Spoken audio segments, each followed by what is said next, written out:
Bismillahirrahmanirrahim. Alhamdulillah Rabbil Alamin. Wassalatu wassalamu asyrafil anbiya wal mursalin. Sayyidina Muhammadin wa alihi wa sahbihi ajma'in. Assalamualaikum warahmatullahi wabarakatuh. Waalaikumsalam warahmatullahi wabarakatuh. So we continue the second part of our lecture on the Sufis world. Now,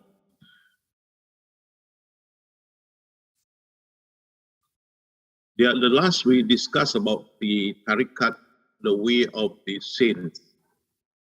Now we are going to discuss today Sufism, the way of the Prophet.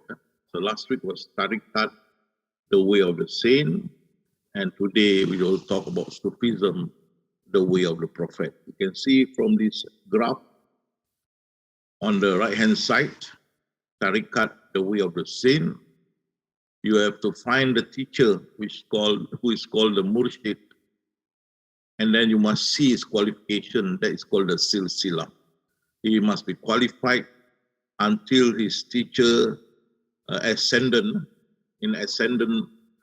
reaching Rasulullah the last in ascendant. So that is silsila, his qualification. And then you have to give your oath of allegiance. That is bay'at to your teacher. That means you must give an oath of allegiance, loyalty to him. And then he give you the meditations, the zikr meditation. Usually start from oral, then from oral to the heart, and then to the mind, which is called sir. After that, you are to wait for enlightenment to come. Silent, keep quiet, and wait. But you have to continue meditating with your mind, at the same time wait in silence.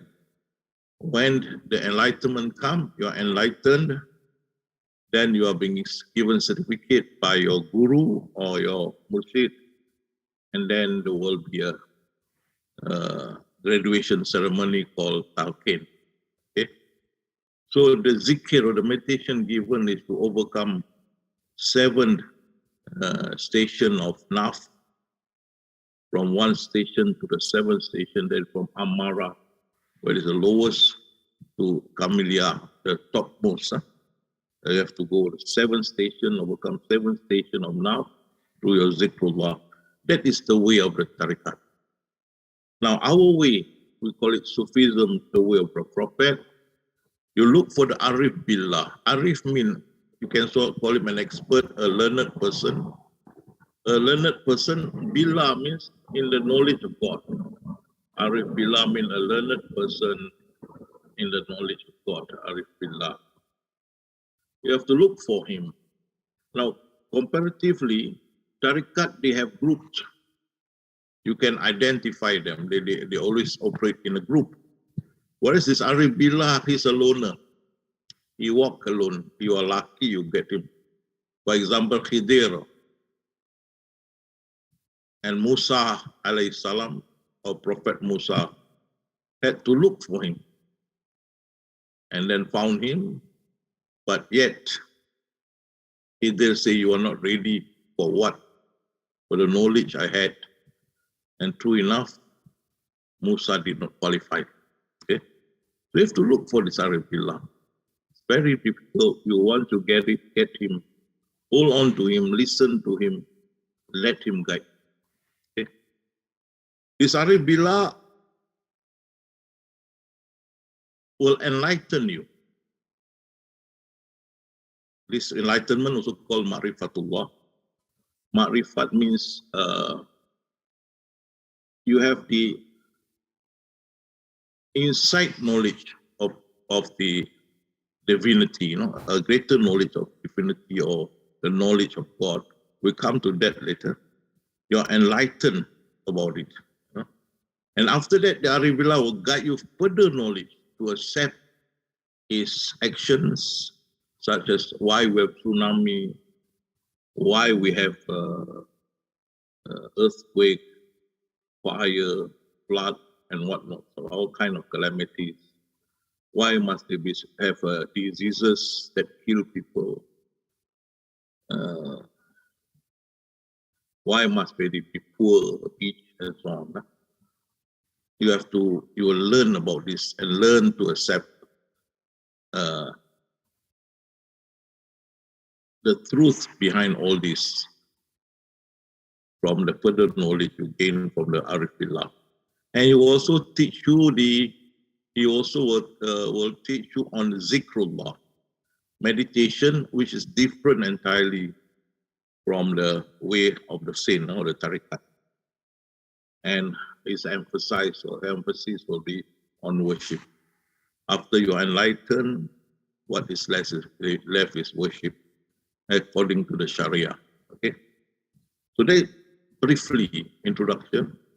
The difference with tariqat and the way of the saint and Sufism, the way of the Prophet. And mind you, they are different. If you learn the first part, the tariqat came into Islamic history on the 3rd and 4th Hijriah century, Hijriah, 3rd and 4th century Hijriah. Hijriah means migration. Whereas Sufism starts from the beginning, when Allah introduced himself to the spirit in the realm of spirit in the ayah surah Al-Araf 172. He said, "Am I not your Lord?" And then we say, "Yes, you are our Lord." He introduces. So Sufism, or the way of Prophet, started from there. After that is the job of 124,000 prophets, some are messengers, to enlighten their people to the existence of Allah, the only one God, and worship Him. Then after the prophets, the companions, and after the companions, the Arif Billah. Okay, so that is the way of the prophets. Whereas the tariqat, 3rd and 4th century Hijriah, they set up a certain scheme of meditation to assist their disciples to achieve enlightenment. So most of the time spent in meditations. They are different from the Sufis. So bear this in mind. Sufism is not tariqat. Tariqat is not Sufism. So now we talk about Sufism. And the Sufis is actually a Gnostic. Gnostic. Arif Billah is also a Gnostic. Who is a Gnostic? Then Allah said, "Oh, you who have believed, fear Allah and seek the means of approach to Him. Find a way, find a path to reach Him, and strive hard in His cause that you may succeed. Find a way to be with me. Find a way," Allah said. And He said, "Among those we created a group of people who guide with truth, act justly according to it." And this we are talking about the Gnostic or the Sufis. And among the Sufis, there's one which was learned, learned, and it's called the Arif Billah. "You must henceforth search for the discourse of those who have knowledge of God," and this is the Arif Billah. Look for him before their demise.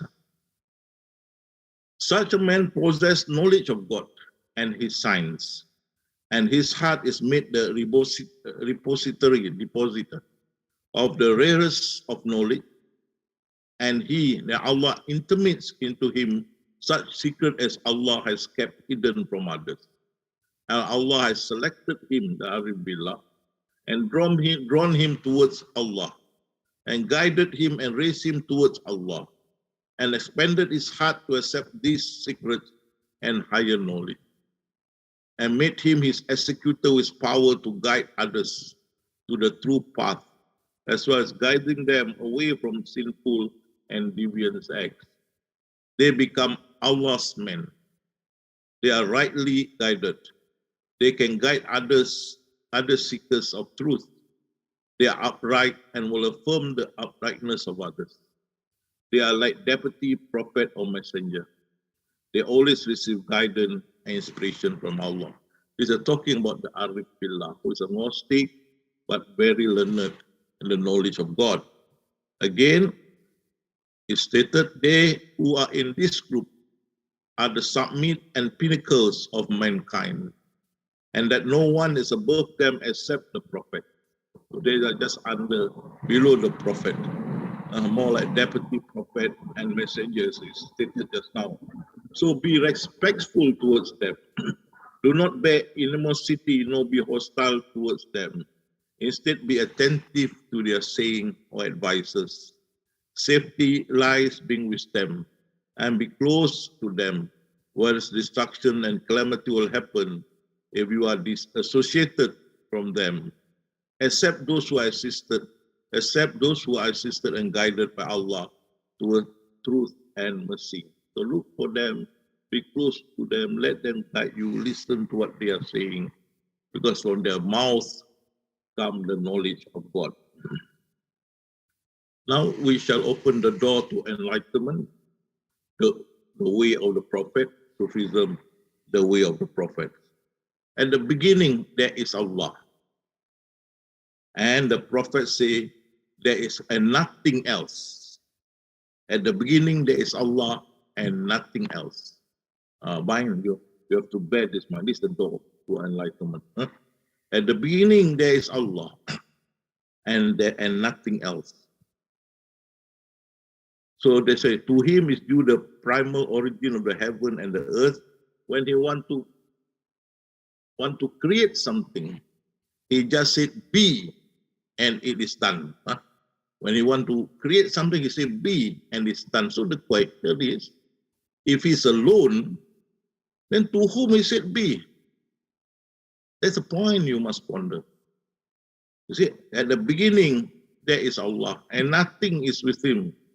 Then to whom he said be? Right? To whom does he say be?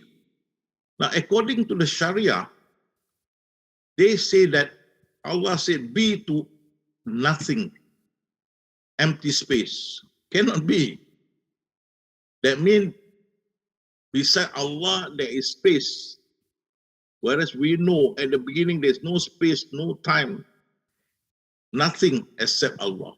You can see later, we see you see the Sharia group, they say Allah is capable of creating something from nothing. So when Allah says be to something, to a space, empty space, that cannot be, because you can see from the opinion of Professor Muhammad Said Ramadan, he said, verily, he exists before others and before time and space. There is no space. How can you say that Allah capable of creating something from nothing? Nothing is a space. Space also does not exist. Otherwise, there is Allah, there is space. If there is Allah, there is space, then what happened? Now, according to Imran Hussein, the question remains, however, and which is extremely complex and difficult, is what is the relation between creator and creation? Are they distinct and separate? In which case the Tawhid, the monotheism, fall to the ground, since something will have an existence independent of Allah. Or are they identical, in which case we will end up with pantheism? Forget for pantheism for time being, but the question is, are they two existent? If they are two existent, right, then and they are distinct and separate, in which case monotheism fail, because there's something else exists independent of Allah. So you cannot have space, and that's why it is said, verily he exists before others and before time and space. But the Sharia said, when he said be, is to and a creation is created from nothing. Cannot be from nothing. There's only space if you say nothing. Space also does not exist. That is why Sharia, they always from before until now, they stress that creation and creator are two distinct entities. They exist separately. And the creation has their own brain, they can think, they can act, and so on. Okay? Then come the question, if we are separate entity, many people start asking, why created us and then put us in hell? We don't want to be created. We are separate entity. If we are separate entity, why create me a woman? I don't want to be a woman. I want to be a man. If we are separate entity, why created us to be poor or black? We don't want to be all this. And some people say, I don't want hell, I don't want heaven. If I'm a separate, independent, why right have you to do this on me? This the question came out with Sharia. Is running away. Does not want to answer. But that is a problem with you because you say Allah created something from nothing. There's a space. From space, nothing is a space. So there is Allah, there's space. Well, we know at the beginning, as you can see, there is Allah, nothing else. Okay? So you say, be to nothing, space. Cannot be. And then we are separate entity. Cannot be. And that's where lies the problem.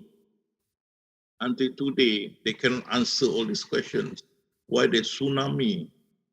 Why is Allah diabolical? Why Allah so cruel? All this. You can't answer. Because you say we exist independently of Allah. Okay, we are independent. We have our own entity. So you have your problem there. Then the other group, the Wahdatul Wujud, that is the existence of the oneness or the united existence. Wahdatul. Wahdatul means one. One, Wujud means existence, one existence. Now these people say, when Allah say be, because there is nothing else exists, Allah spoke to himself, be to himself, but there is nothing else exists. Well, that's correct. I agree, because nothing else exists. Space also doesn't exist, time doesn't exist, so it's command to himself, be, correct.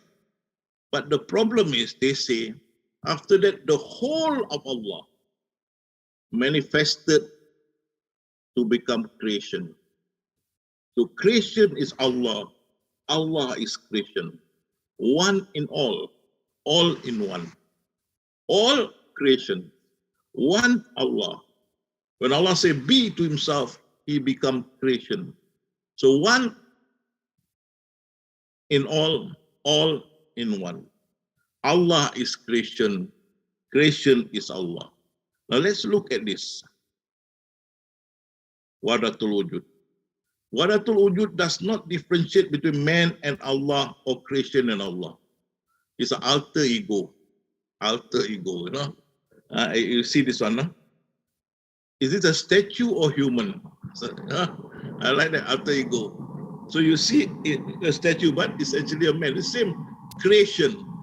Behind it is Allah. Allah is creation. Creation is Allah. That is pantheism. Pantheism. It doesn't differentiate man and creation. And so, there are poems. You have to be careful. He used the alphabets. I am I. Small I is creation. I, big one, am you. You, small one. So I'm creation. You, big one, that's Allah, capital Y. You are I. You are you. You are he. They play with the alphabet.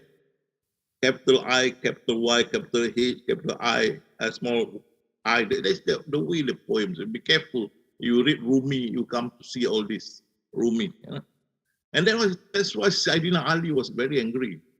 The fourth caliphate, Caliph is, according to Asharustani, the writer, had recorded that Ibn Sabah, the companion of the Prophet, had said to Ali bin Abu Talib, this is Sayyidina Ali, you, this is capital Y, you are you, capital Y and small y.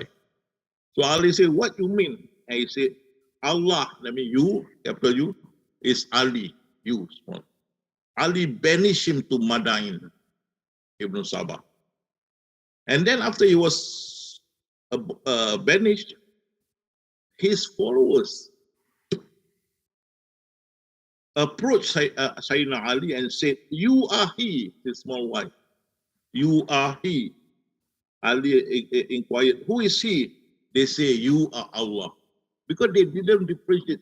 They say the creation is Allah. Allah is creation. Like you see that man statue just now. The statue is man, man is a statue, it's like that. No? So you are Allah. Ali was enraged and sentenced them to be burned to death. He then commanded that the fire be lighted and that they were to be thrown into it. So the concept of pantheism, that in everywhere you turn, Allah is there. The whole of Allah is there. Is that like you look at this one? See?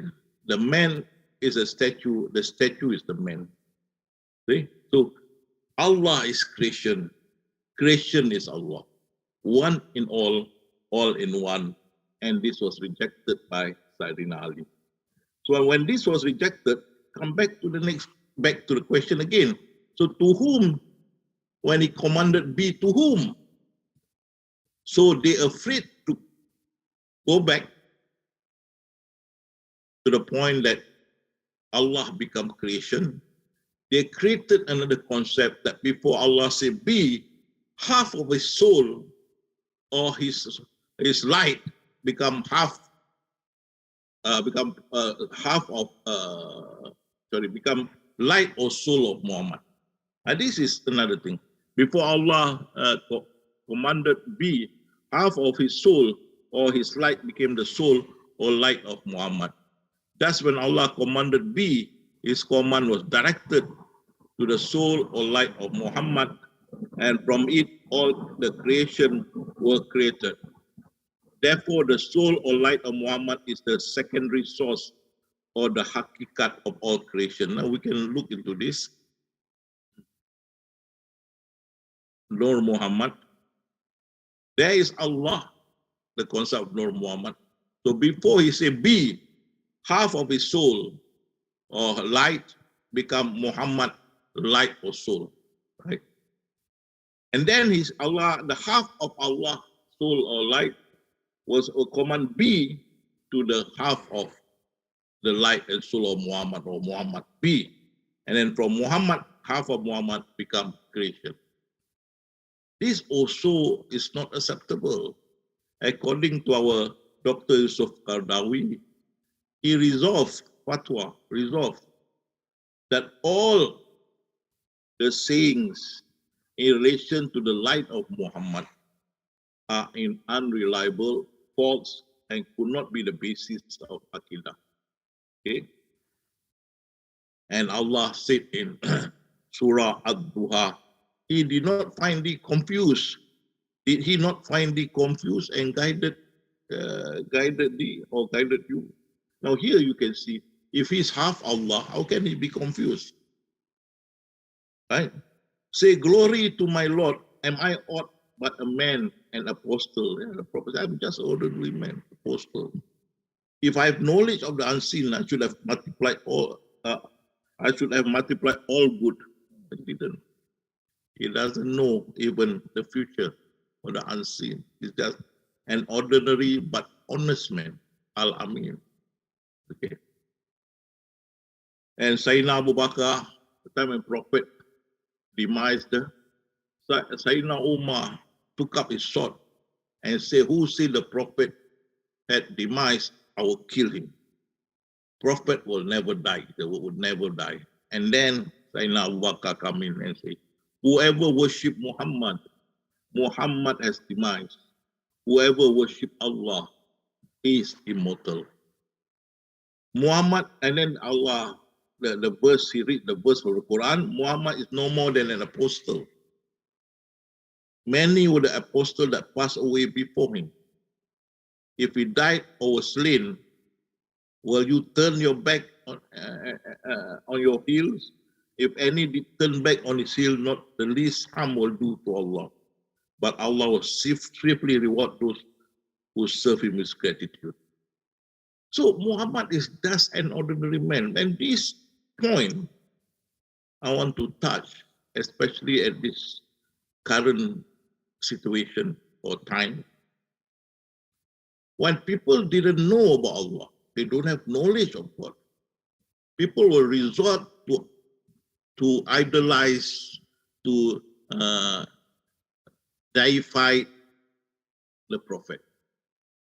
So you can see how many days in a year, 12 days, 14 days allocated to celebrate the Prophet's birthday. And you can see many places every week, they will read about the history about the Prophet and so on and so on. Every week. But 124,000 prophets were sent for us to know Allah, to worship Allah, to deify Him, But instead, because they don't have the knowledge, they went for the Prophet. And then some of them made the Prophet even God. Even God. They say the Prophet is also known as Ahmad, A-H-M-A-D, Ahmad, before he is born. In the spiritual world, is known as Ahmad. If you throw away the M you throw away, it becomes Ahad, that means one. So Muhammad is Allah, Allah is Muhammad. And by the way, he's half already Allah. So Professor Hamka has said, they deified Rasulullah, and now he's equal with Jesus, both become God. Be careful, don't put too much idolizing the Prophet. Yes, you love him, but remember Allah first. 124,000 prophets were sent to know Allah, to love Allah, not the Prophet. Of course, we love him, but number one must be to Allah. Allah said in the Quran, I created jinn and human, or mankind, to worship me. Instead, we idolize the Prophet. It's wrong. Yes, you can love him, but number one priority is Allah. And we don't have a day even for Allah. But the Christian, they have one day for Thanksgiving. We don't have. And we have 12 days celebrating the Prophet's birthday. And now become commercialized and so on. So remember this one. No, and Nur Muhammad is also rejected. We cannot accept because Allah split himself in half. No, we don't accept. Rejected. So what left now? So when he said B, you don't accept, we don't accept the Wahdatul Wujud, pantheism. We don't accept the light of Muhammad. Even what pantheism or Wahdatul Wujud and light of Muhammad, the Islamic committee in Malaysia had passed a resolution, fatwa, that these two concepts are rejected. But I didn't put this in because that is the opinion of the religious committee in Malaysia. The last one is the countenance. That means a little bit, when he say be a little of himself, infinitesimal or quintessence of him, and that become the source of creation. Small, not the whole thing. You see, there's a different the pantheism. We say Allah is creation, creation is Allah. Whereas this counter means only a little part of Allah. Infinity small or quintessence, or Allah says subtle. I'm the subtle. We see later. So to Allah belong the east and the west, and wherever you turn, there is Allah countenance. What is the countenance? How big is it? We'll see later. They remain but the countenance of the Lord of might and glory. So you annihilate all this mentally that appear before you, and you know that remain. This is countenance. This is his feature or face or part of him. Huh? So we can see this under, it's called the concept of the countenance. How big is this countenance of Allah? Wherever you turn, it's like a full moon. Like a full moon. That's big. You can close with your palm. Small. That is the countenance. And that countenance that contains all the creation in it. All in that. Okay? And Jesus said, all creation, including time and space, put into one is less than a grain of sand to God. Jesus, just like a drop of water from the ocean. That is how small. When he said, be a little part of him or the countenance, his countenance appear, and that is small than a grain. Huh? And in the Big Bang theory, is lesser than subatom. That became the creation. You can say the Higgs boson. But in the Quran say, I'm the subtle. Infinitesimal small or quintessence. I'm the subtle. So behind everything, there's me. Very subtly encompassing all. So I'm the subtle. Okay? Now, when he say be, first you have the countenance, then the countenance manifested become the essence. Now remember this, from the countenance become the essence. Remember this. Because the essence is the obligatory existence that created the non-obligatory creation. So the essence created other creations, including space and time. So behind every creation, there is the essence. And behind the essence, that is the subtle.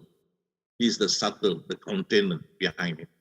So remember these three, So after the container appear, it manifested, become the essence. From the essence, it will later become the form. When you see the essence, you are the essence. You, the essence, are the origin and the end of all creation. So all creation come from this essence, the obligatory existence. It is of certainty without any doubt at all. Creation of probable existence, there is other creations, come from the obligatory existence or wajibul wujud, or wajibul means obligatory, wujud is the existence. What is the wajibul wujud? Is the essence. Okay? And from the essence come the forms. So you have the form. After the essence manifested into form. Okay? The forms are but its manifestation, which becomes specific attributes. So you remember these three. First, when he say be, the countenance appear, which is smaller than a grain of sand, or infinitesimal, or quintessence, or as you can say, subtle. Then from this manifested become essence, the first creation. Then from this first creation come other creations. So from the first creation is the essence, come other creations or the forms. So now we talk about the knowledge. Omnipresent and encompassing all. You see here? The form. You see slipper. You see a desk. And that is the form. or sifat. From the form, you know the slipper come from rubber. So you have knowledge come from rubber. That is secondary source or hakikat. And then from the rubber come from the tree. That is the marifat or the primary source. Similarly, from the table, wooden table, come from the wood, and the wood come from the tree. So look, you must remember this. When you look at the sandal, you know there's the tree. You can see the tree. You look at the table, you can see the tree. You look at your shirt, you can see the cotton. All right. And this is called the marifat, saying through the marifat, seeing the primary source. So you look at this castle, ice castle. If you have knowledge, then you know the castle is all water. And the water is from the ocean. See? So if you have the knowledge, you know the castle, which is ice all, actually water. And the water, that is the secondary source. And the water comes from the ocean, primary source. So we come back to this. You see the sandal, you know that is rubber. That is the secondary source. And rubber comes from the tree. So you see the sandal, you can see the tree. You see the ice castle, you can see the ocean. Right? So the same, if you see creation, you know the secondary source is the essence, and you know behind the essence the content, very subtly encompassing all. So every time you turn, you look at the space, you look at the time, you look everywhere. You look at creation, you know you are looking at the continent. You know, okay, like you look at the ice castle, you see the ocean. You look at every creation, you are looking at the continent lurking behind. Okay? All right? Remember this. There is sifat, hakikat, marifat. So when you use the knowledge that you have, that behind the creation is the essence, behind the essence is the continent. So every time you look at the creation, you know you are looking at the continent behind it. Okay? Nay, were you to know with certainty of knowledge? That means if you know the creation is from the essence, and the essence is from the continent. So every time you see the creation, you see the continent. Similarly, if you have the knowledge, you know, you look at the ice castle, you know that it comes from the ocean. The ice castle, just water from the ocean. So, similarly, you see the trees and the slippers, you know rubber and wood, they come from the primary source, the tree. So you have certainty of knowledge, you will have certainty of sight. So you know now that creations are from the essence. Behind the creations is the essence, and behind the essence is the continent, part of Allah. So every time you turn around with this knowledge, you know behind every creation there is the essence and the continent. Everywhere you turn, that is me.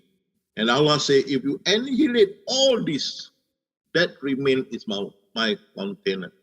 You can see that at the beginning.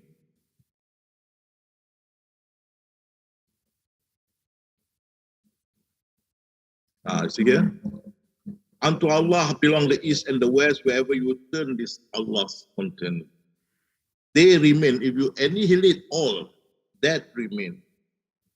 But his continent, the Lord of might and glory. So you mentally, you annihilate the creation and the essence, you will see the subtle, the continent subtly behind all this. Okay? So wherever you turn, there is me. You cannot change. There's this certainty of knowledge, and therefore with certainty of the knowledge, you can have certainty of sight. So you are looking at every creation, you know, behind them is the continent. So wherever you turn, there is Allah continent. So if you know this, then you know He's looking at you and you're looking at Him. And that is ihsan. Rasulullah said, what is ihsan? That you know Allah is looking at you or not. You know that you are looking at Allah. When you have this knowledge, the creation is from the essence, and the essence is from the container is subtly covering everything, encompassing all. So you know everywhere you turn, you see creation, you know behind it, there will be the essence and the container. And therefore, wherever you turn, there is Allah container. You mind it, bear this in mind. Because this understanding, if it really grips you, you'll fall down and cry. You will start shivering because now you realize He's looking at you. Everywhere you turn, you look at the wall, you look at the space, you know the continent behind. And that's what makes us Sufi shivers and cry and shaking terribly because of the knowledge that is looking at you. So if you understood this well, the impact will change you. You become a better person and holistic because you know you cannot escape from Him. Everywhere you turn, even emptiness behind it, you know, and behind every creation, there is a continent looking at you. You cannot escape.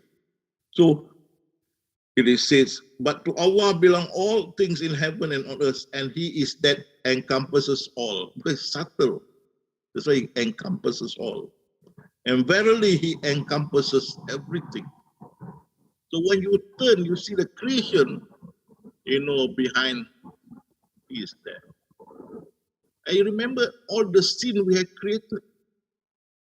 Because we don't have this knowledge where He say, I'm all seeing, I'm all seeing. Yet we did all the sinful things. But we didn't know. Now you know you cannot hide. Everywhere you turn, there is the container. And Allah said, thou was heedless of this. And today we remove this veil. And sharp is thy sight this day. Now wherever you turn, there is a container looking at you behind this facade, no? Behind this facade, or a mirage or facade, or one-way mirror, you want to call it. There is the Him looking, the continent looking at us. Okay? And because of that, these three companions who did not join the prophet to go to war, when the prophet come back, they were shivering because they know that they had done wrong. Okay? And to the three also who left behind, when the earth, vast as it is, was straightened for them, they know they cannot escape. They didn't follow the command of Allah to join the prophet to go to war. When the prophet come back, they were shivering. They know they cannot escape from Allah. And so they feel straightened. They thought that there's no refuge from Allah save towards Him. So you remember, how old are we? And the sin that we made before, and now we know He's looking at it. You see, I'm all seeing, I'm all seeing, I'm all watching, I'm omnipresent. And now we know, behind everything that you see, including space and time, there is Him, the continent, looking at us. You cannot escape. Subtly encompassing all, even the atom that cover whole body, covered. And He's seeing us behind this. All these creation are just like one-way mirror. from behind is looking at us. But we who have knowledge know that He is behind it. That's the knowledge of God. And that impact, many will shiver and cry and change for the better. Once you realize that Allah is watching you all the time, like a crooks. One they know the policeman watch them 24 hours, they become good. We also. Wherever you turn, there's me. And I'm looking at you. Of course, you can't see me, but those who have knowledge, they know. Behind the creation, the essence, behind the essence, that's me, my countenance, looking at you. You cannot escape. Okay? You see the eyes overflowing with tears, of course. And even I still cry now and again whenever realizing His greatness, I'll cry. Okay? And many of us too, not only me. Because of the truth they have recognized. Wherever you turn, there's me. Okay. They say, oh, our Lord, we believe, so write us down among the witnesses. Okay. So remember these three things. This is the beginning.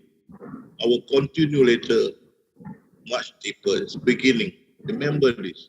Behind every creation, the essence. Behind the essence is the content or the subtle part of Him there. So every time you see space, time, or whatever creation before you, you know behind there is Him watching you, hearing, omnipresent, listening, observing all the time. And not only that, Allah says, even in yourself, there's me. Because our self is also creation. And behind is the essence. And behind is the container. And that's why what in our heart also He knows. Okay, that we see later. So once you realize wherever you turn, there is Allah and you can escape from Him, that makes change. Now, the impact is like a woman taking her bath in front of a mirror. And then suddenly she realized the mirror is a one-way mirror. Passerby can see from the outside and they make her shiver. So if all of this creation, space and time is just a one-way mirror, Allah is looking behind it. How are you going to live? You think you're carefree as before? You know, you always shudder. You know, you realize all the sin you have created, the wrong thing that you have done. And you now realize if behind everything, including yourself, there is the container looking at you, and that is a son. He's looking at you and you.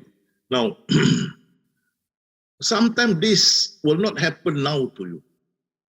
But many cases after the lecture, it dawned on him suddenly and he started crying.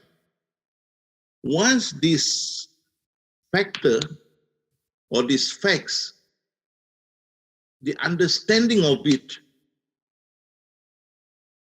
entered into you, or you are inspired by it, then you start crying. He will start crying. And suddenly you become a person who is humble to God and change for the better. You will be different from before. And people around you will be the first one to recognize, hey, it's different now. Huh? It's no longer like before. Narcissistic, ego, and so on. Change. Because he realized, wherever I turn, there is Him. Okay? And as such, you become a person who fear God, although He is unseen. But you see Him through the knowledge of God. And this way Imam Ghazali said, God is so clear as crystal, but you need the knowledge of God to see him. Clear as crystal, he said, but you need the knowledge of God to see. And I'm giving you the knowledge tonight. That behind every creation, there is the essence. And behind the essence, there is his content. It's subtly encompassed. So from behind is looking.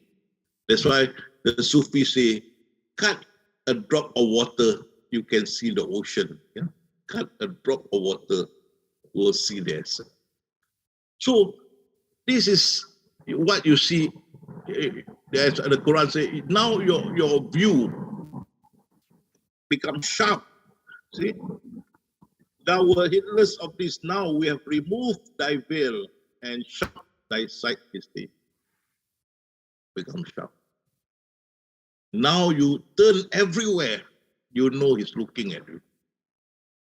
Man, how to misbehave? You know, all the time. He doesn't sleep. He doesn't move. He doesn't eat. But watchful all the time. You know, everywhere you turn, there's me. And that changed people. This knowledge changed people. That the sifat is the form, hakikat is the essence, and the marifat is the content. So every time you see the three, sifat, hakikat, marifat. Okay? So you have to keep this in mind, the three steps. So again, everywhere you turn, there is me. Of course, we know if we see a sandal, we can see the rubber tree because we have knowledge of it.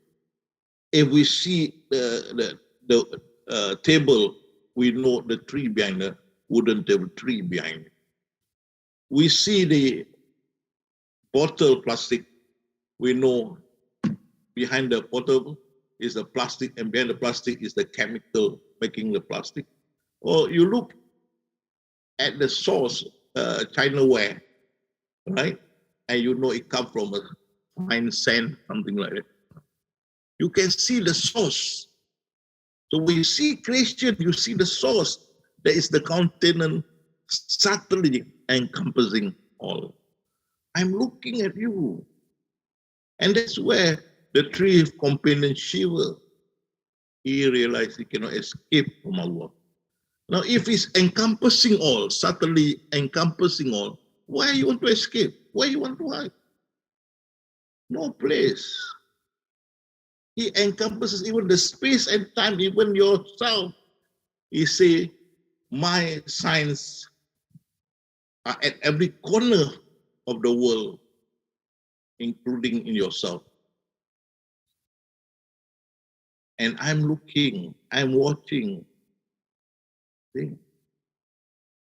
Now your sight is sharper because you have the knowledge.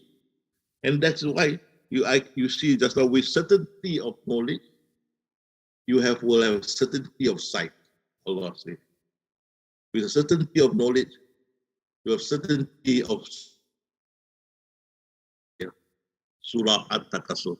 With certainty of, so you have the certainty of knowledge that is behind the creation is the essence. That is the obligatory existence, right, for all the other creation. And behind the essence is content and subtly covering all, ever watching, and so on. So every time you look at the creation, space or time, hey, be careful, he's looking at you. So if you are those who are very hot-tempered, abusive, now you can't. You want to harm your spouse, you know, behind her is the essence and the content and watching it. You want to be rough to your children, you can't. And therefore, some of us can't even cut the tree. Or even slaughter the chicken. You can't. You start shivering, you know. We will come to that later. Because the realization that behind everything that you watch, looking, is the essence lurking behind it. Today we remove thy veil and your sight is sharp. That's it. Before you were heedless of. So remember this. Everywhere you turn, there is me. And where you annihilate everything, that remain is my continent, which is everlasting or eternal. It will never disappear. The continent, the part of him is eternal. Okay. So I hope the knowledge is absorbed by you. I hope the impact of this understanding, which the beginning, will change you to be a better person, if not holistic. Okay? We shall continue deeper. This is only the beginning, the opening of the door to enlightenment. What I want you to bear in mind, everywhere you turn, you see creations. Behind it is the essence and the container is looking at you all the time. Watchful, never sleep, never move, never eat. Always watching, omnipresent. Okay? That I hope this realization have an impact on you and change your life for the better. But this is the beginning. We'll go deeper into that. I stop for today. Inshallah, we'll continue another state next week. Wabillah taufiq wal hidayah. Assalamualaikum warahmatullahi wabarakatuh.